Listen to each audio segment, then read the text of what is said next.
Hey friends, I want to thank our sponsor, Raygun. Are you struggling to replicate the bugs and performance issues that your customers are reporting? Plug Raygun into your web and mobile applications right now and diagnose problems in minutes rather than hours. Kiss goodbye having to dig through log files and relying on frustrated users to report issues. Make your software development life so much easier using Raygun's error, crash, and performance monitoring tools. Every software team can create flawless software experiences for their customers with Raygun. Try it free today at raygun.com. That's RAYGUN.com.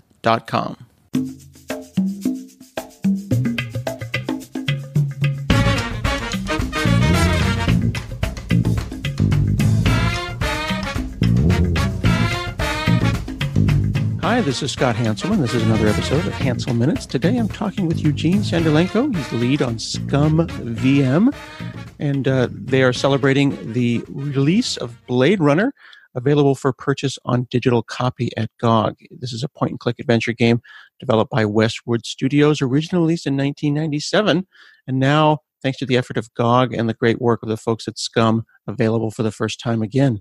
Thank you, sir, for talking with me today. Oh, thank you, Scott. And hello, everyone.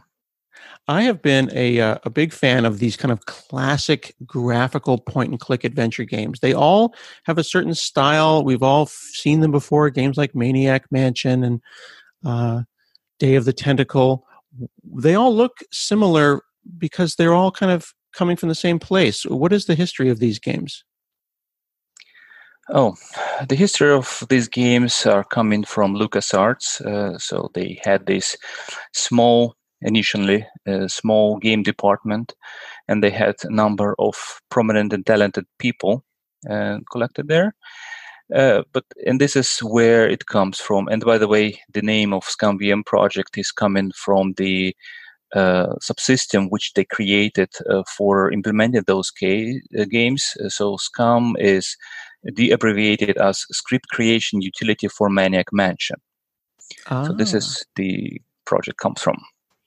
And it's Script Creation Utility for Maniac Mansion Virtual Machine. And in a world of things like MAME, the multi-arcade machine emulator, it's significant, don't you think, that it's not called the Script Creation Utility emulator?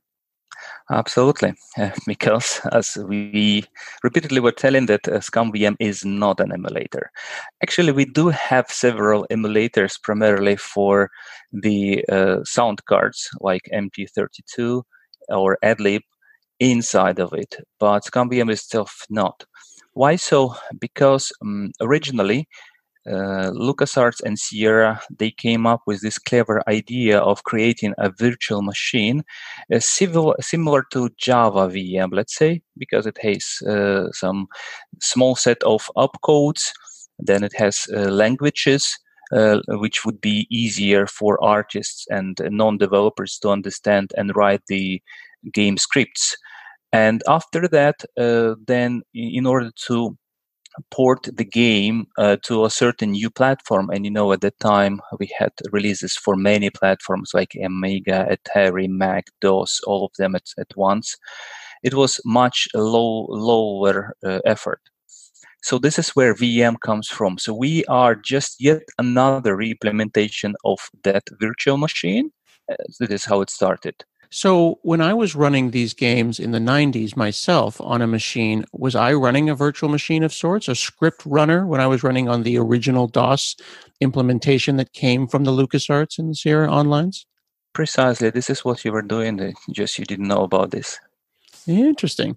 And where have these companies gone? They're all left. And is the stuff underneath Scum like abandonware, and now this is an open source project that has picked it up, or have you worked with any of the original engineers?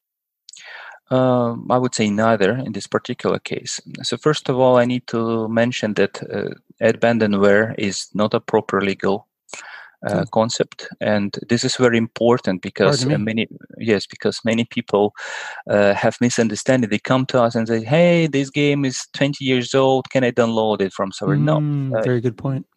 You know that the copyright law is called Mickey Mouse law because they extend it, they lobby it. Currently, it extends to 85 years. Those companies, some of them are defunct, some of them not. So currently we have over 60 engines. I didn't count last time. So what is happening? We have, let's say, two big buckets of games, of game engines. One of those, and this is particularly talking about Scum. In this particular case, this is when we reverse engineer it from the scratch, re-implement it, and we enhance it along the way. So, in many cases, it has very little resemblance with original source code. Why? I'm telling you because later we were acquiring legally source code for some of those engines which were already implemented. And second bucket is when, in fact, original developers or current IP right holders approach us. They give us the source codes, usually under NDA, sometimes not. Sometimes it's like free for all. And they just ask us, hey, I put my soul and time and sweat in this game. It is so sad to see it dying, dead now, not possible to run. Could you guys please use it and make it portable? Because ScummVM is all about portability. So those are two parts, and I would say that about 30% of our engines are based on the original source code, and the 2/3 are actual reverse engineering from the scratch, which is a long and tedious process. Wow. Now, why, and forgive my ignorance for the question, but if it were an emulator of sorts, like the difference between an emulator and something like ScummVM is that an emulator picks up those bytecodes and just kind of runs them and emulates, pretends to be another system. But games based on the ScummVM engine ran on Atari or NES or Amiga. They weren't all created on DOS or Windows. Why are there engines? Why are there multiple engines? Why isn't there just one super implementation of an engine? Okay. So because it's exactly, if it would be an emulator and you have a perfect emulator, you have DOSBox, for instance, which emulates a typical PC, bare bones, which allows to run your DOS, and it also emulates DOS INT interruptions. And then you have DOSBox, and then you run practically everything. I don't know, from Edlin to Microsoft Office on the same thing. And it's once for all. But then it comes with a cost of really, really high resource demand. While ScummVM is just re-implementation of the original engine. And what is happening then, if you just consider that those games are pretty old, many comes from 80s, from 90s. So the sum of the ports of ScummVM, they have 25 or 33 megahertz CPU. They have 1 meg or 2 megabytes, like a Nintendo double screen, of RAM. They may have no discs or anything, just a cartridge, like Nintendo 64. And then you can imagine that the resource requirements are very low and portable as such, because then you can run it on mobile devices without fear of draining your battery or something like this.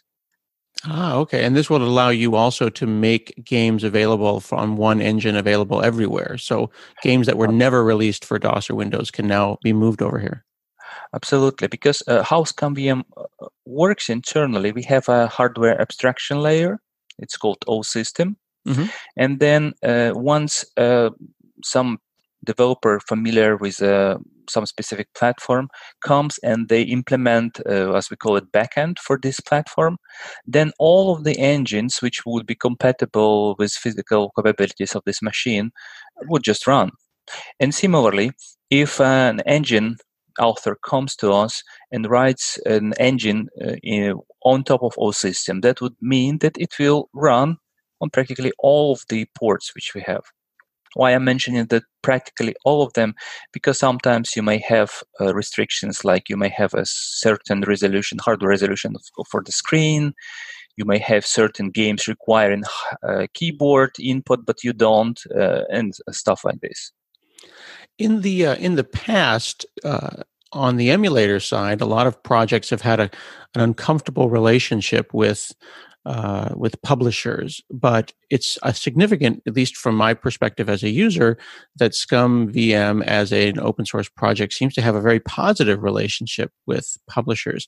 Has that been a conscious decision on the part of the team to partner with publishers, respect copyright, and then work on formally re-releasing games?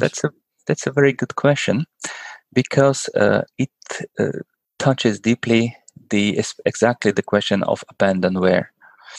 From the very beginning, we wanted to strictly follow the copyright law, and we had attempt in the past. We had several attempts from LucasArts and also from other parties to send us cease and desist letters, etc. But since we are not violating the copyright law, because always you would need to have original game assets. ScummVM is just the executable drop-in replacement. Then there was nothing in like unlawful, and this is why it gives safety. It gives safety to the project first of all, but then it gives safety and assurance to the let's say IP rights owners, which entrust us their intellectual property like game assets or for studying or original source code, because we have reputation of not giving away anything, of not disclosing anything which we have NDA signed. And this is why many companies actually happy to collaborate with us. And I can, for instance, mention one of the biggest recent releases is Myst Anniversary Collection, 25th years. This was created in close collaboration between Cyan and ScummVM. Unfortunately, they lost all the source codes. We had implementation, but we did a lot of number of enhancements specifically for this. And we, as a result, released ultimate multi-language game for the Riven and for the Myst and for the Myst Masterpiece, which was not existent just because if we were just working with the IP rights owners, and they were safe with us, we were cool with them, and as you see, this is there, it's on the market. It feels like it would be really hard to find the people who own the intellectual property 20, 30 years later. Is that part of the partnership that you have with folks like GOG? That they help hunt those people down and then negotiate that? Because I'm assuming that's not the fun part of the job. You want to write some cool code. Yes, it is pretty challenging, and very often. Sometimes we approach. So what we do just approach different people from the credits for different games, and hey, do you still have it? Can you legally share it with us? Blah blah blah. With GOG.com, what helps is that they collaborate with IP right owners, and very often those IP right owners, that could be a third party, not original ones, but then they can get assets. And I can give a perfect example about this. One of the latest games on Scum, still not yet supported fully, is Moonbase Commander. It is the latest. The engine was extremely enhanced, and it was in a limbo for a long while. But then I noticed on GOG.com that they started to sell it, and I have a good relationship with them. I approached them and say, hey, folks, do you still have could you please introduce me towards the IP rights owners. IP rights owners were super happy about this because they are seeking for increased compatibility. Currently, Moonbase Commander is Windows only. They would like to have it on Mac, for Linux, other platforms. And as such, they just under NDA shared with the team, and particularly with me, the game assets, the original source code. And we finally were able to start working on the missing pieces. So yes, it does happen. The folks at Disney released Maniac Mansion on Steam. And Disney, I think of as being, as you said, with the Mickey Mouse copyright laws, the biggest and scariest and most kind of aggressive. They guard their copyright very significantly. So, but exactly, there is no problem because you have difference. So game assets are copyrighted. Game engine is standalone. So they provide the full ScummVM source code. So they comply with GPL. We are happy, and they're happy because now Maniac Mansion runs on Linux, coming from Steam. That's amazing. And just to be clear for the audience who is listening, Maniac Mansion ran on DOS, if I recall, exclusively in the early 90s. Actually, not really, because that one is, yes, No? DOS, Amiga, Atari, but all the dev Oh, platform, right. NES Right. even. At Yes. the time, yeah. Now they're in Mac, and those are all long dead. You cannot run this on any modern hardware. Of course, you can run it in DOSBox or in, let's say, Amiga emulator. But as I mentioned, Right. you would need to know the specifics of Amiga platform in order to even launch it from a virtual floppy or whatever what you're doing. While with ScummVM, it's just point it to the game and push the button, run, start the game. Fantastic. Hi, friends. As a programmer, you think in objects. With MongoDB, so does your database. MongoDB is the most popular document-based database built for modern application developers in the cloud era. Millions of developers use MongoDB to power the world's most innovative products and services, from cryptocurrency to online gaming, IoT, and more. You can try MongoDB today with Atlas, the global cloud database service that runs on AWS, Azure, and Google Cloud. Configure, deploy, and connect to your database in just a few minutes. Check it out at mongodb.com/atlas. That's mongodb.com/atlas. Now, I've had a physical copy of Blade Runner since I think 97 or 98, and it's just been a great game. And a couple of years ago, I tried getting it running under an emulator and had all kinds of challenges around resolution and kind of just gave it up trying to figure out how to get Blade Runner to work. And then I heard that it is now available again for purchase, and it's been referred to by you as the holy grail of games for ScummVM. What is it that's so challenging and so mysterious about Blade Runner? Yes, Blade Runner. Oh, we were dreaming about support of it so many years. I myself, it was on my short list of the titles which I would love to see, and it joined, like, completed this list as the latest. The thing is that Blade Runner doesn't have this VM, and everything in the game is written in plain C, I think, or C++ for everything. So basically, every location is a separate DLL, and there are over 60 of those. So amount of reverse engineering work is enormous.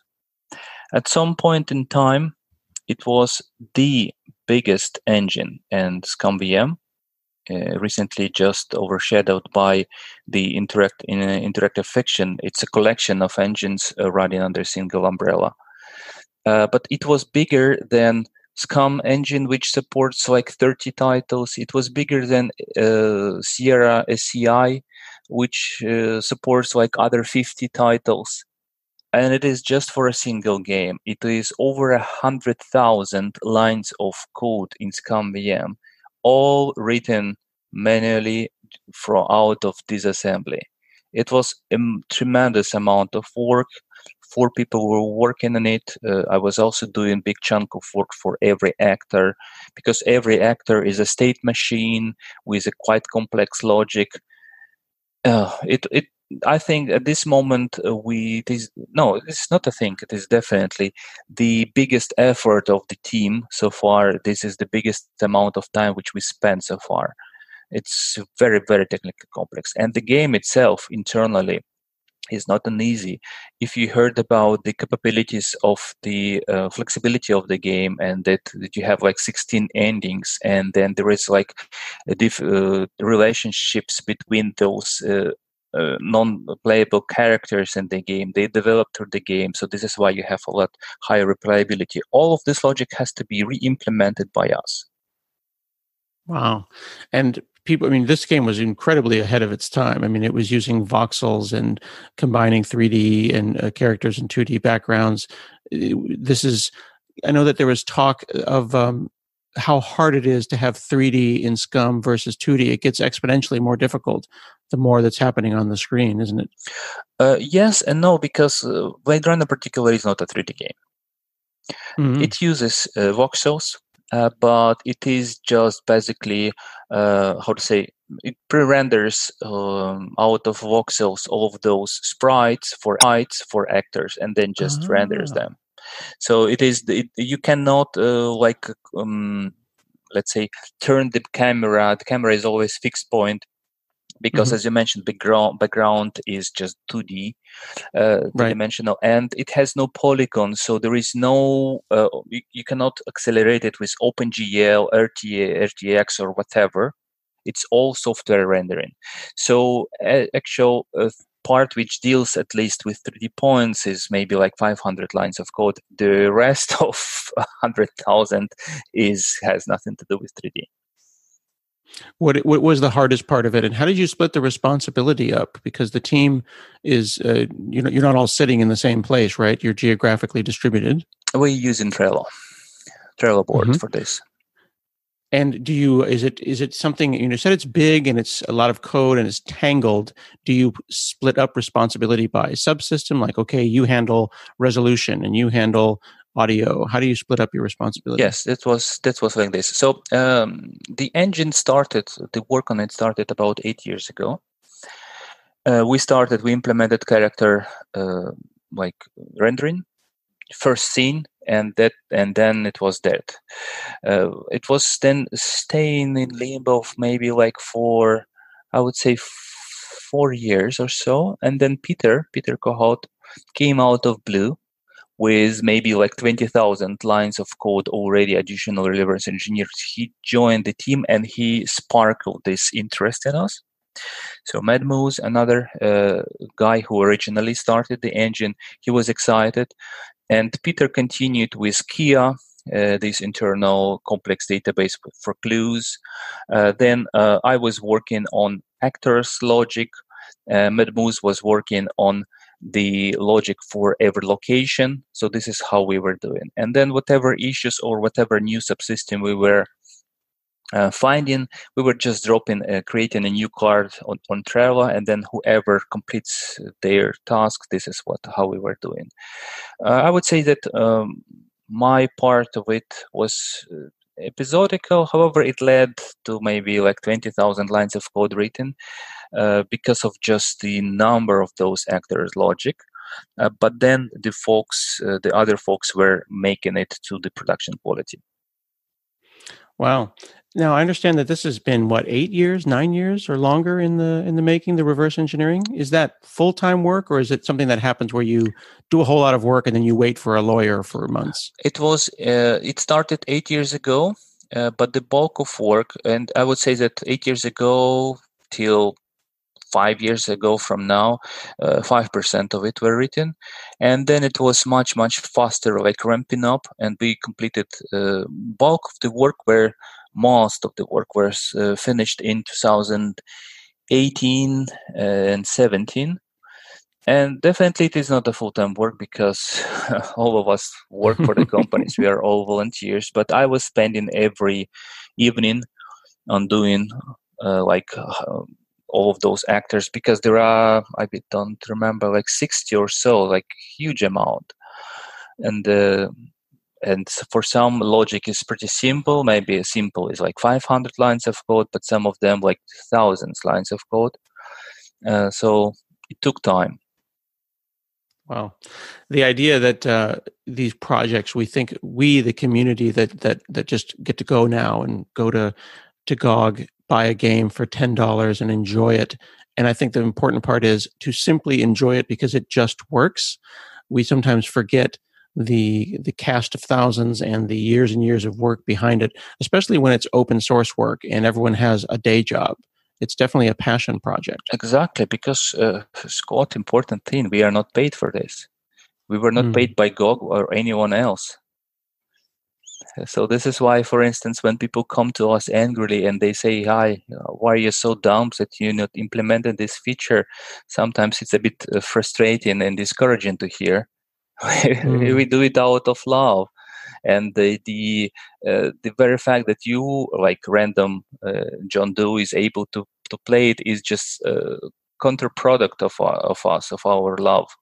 Not that you are entitled to do it. We don't benefit from GOG selling this game, unless, of course, we have only this affiliation program with them, but not on bulk. That's a really important point.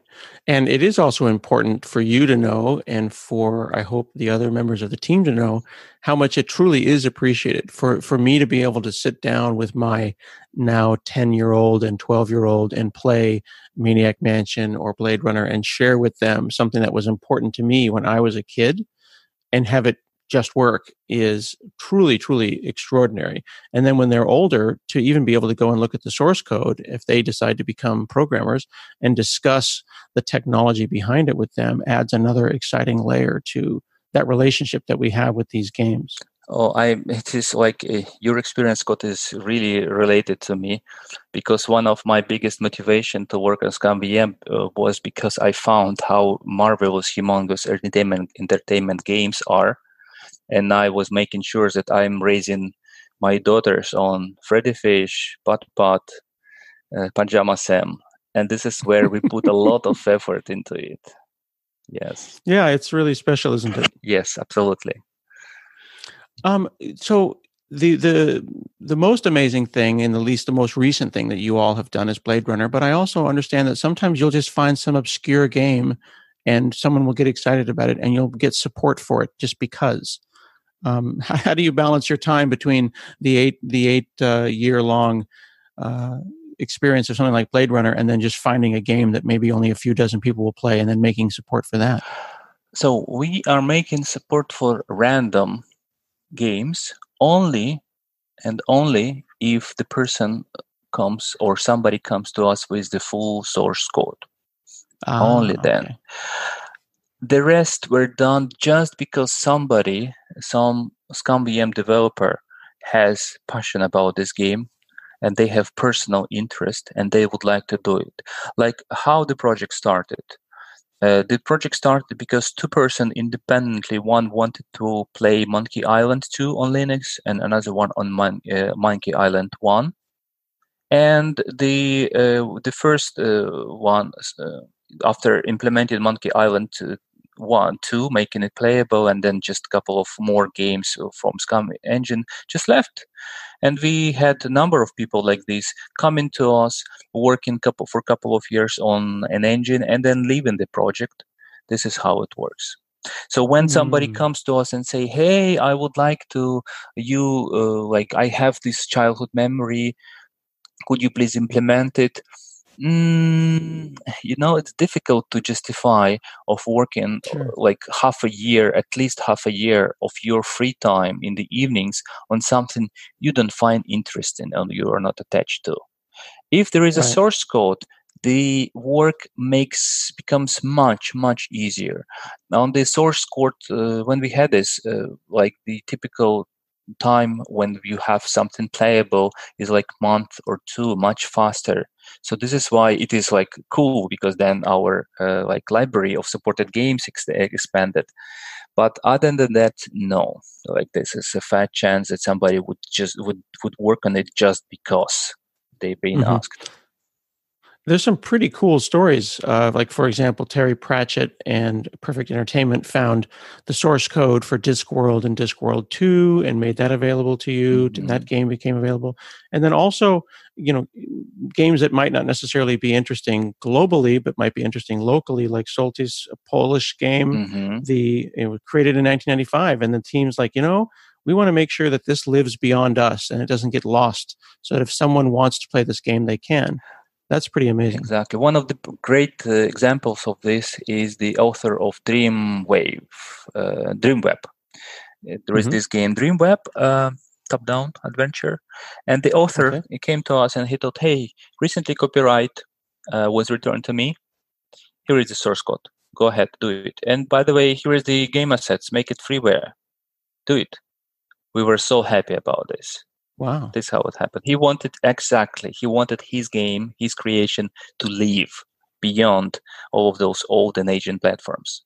That is significant, really, really significant. Dreamweb is a 1994 cyberpunk game, and the idea that something is being re-released as freeware when the copyright is returned, that really speaks to that original thing that we talked about at the beginning of the discussion about abandonware is not a thing, right? It may be forgotten, but it's never abandoned. There's always some legal thing going on there. Correct. Yeah. So how can we help ScummVM? You say that you're not in it for the money. There's a large team working on it. Do you want us, the audience, to just buy and support the games that are released on ScummVM, or how can we let you know that we appreciate all the things that you're doing? There are a couple of ways of doing it. And let me just mention about this in order of our preference, but not necessarily of order of being easy for the audience. Sure. What we would appreciate the most is developers. For instance, at this moment, and this is really, really painful for us, that these games are point and click.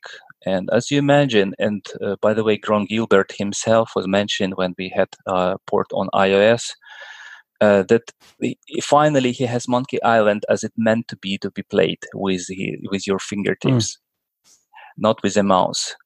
But we don't have an iOS porter for several years now. Same with Android. We don't have, like, young generation who has experience with this platform. They're thinking about, instead of working on some open source project, let for myself do some coding and put my, game which I make it or app on store and get some bug. Why should I spend time on some guys for free? And this is a problem because on Android we have over 500,000 installs, but we have troubles with anything beyond Android 7, which is now 5 years old. So any developers hearing this and would like to join the open source project with like over 15 million downloads, there are certain benefits. That would be the most preference. Second one, if you know, for instance, somebody who possesses a source code or pieces of source code for some game you love, you care for, then let them contact us. Maybe we can work on this game. So this would be the second preference. Third one, non-developers, but those who would like to help the project. For instance, keeping our manual and documentation up to date.